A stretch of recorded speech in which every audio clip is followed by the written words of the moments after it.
I am going to explain just quickly, refresher, because we've done this a lot, how to solve by graphing a quadratic, okay? So I put a quadratic function right here, and I'm gonna do one example. Remember, when we graph a quadratic, the picture is gonna end up being a parabola. I should have put equal to f of x, or g of x, whatever.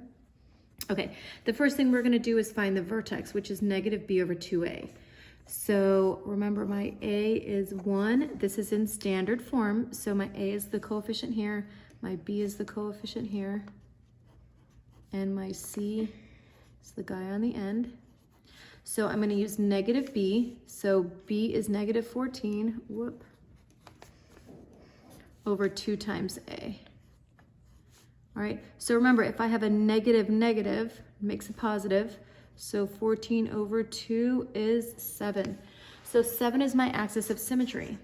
So when I come over to my table of values, I know 7, this guy right here is gonna be my vertex. So now I have to take that 7, get your calculator handy, and I'm gonna plug it back into this equation, okay? So 7 squared minus 14 times 7 plus 49. All right, 7 squared is 49.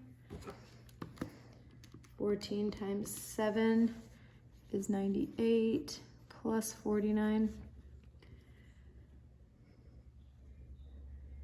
Okay, so 49 minus 98 plus 49 gets me 0.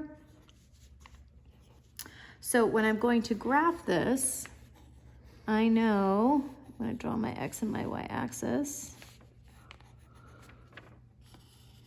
And we'll just go by ones.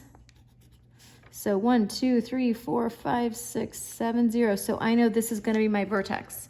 Now for me to graph the rest of my parabola, I have to continue with my table. So what I usually do, you can look at the equation and we know this is going to be the y-intercept.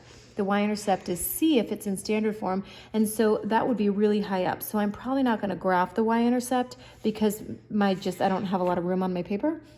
But I can just graph the next few points. So I'm going to go 2 down, which is going to be 6 and 5. So 5, 6, 7, and then 2 up, 8 and 9.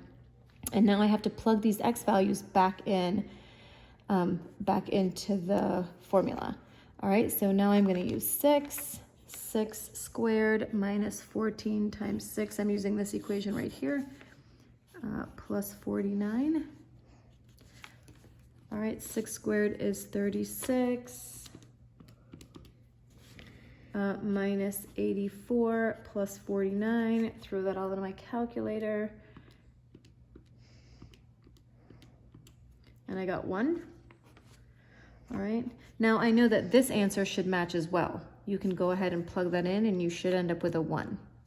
Okay, then I have to plug my 5 in. So I'm gonna write it right here. 5 squared minus 14 times 5 plus 49. So I have 25 minus 70 plus 49.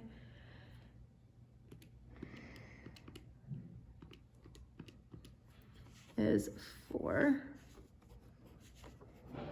Okay, so when I go here, I start graphing, and then I know that should match too. Now, I always like you to go ahead and double check the math, especially if time is not an issue. 1, 2, 3, 4. But you can see that that is the shape of my parabola. Okay, I just wanted to give you one example of graphing a quadratic, and then you should be able to answer questions based on that picture. Okay, thank you. Bye-bye.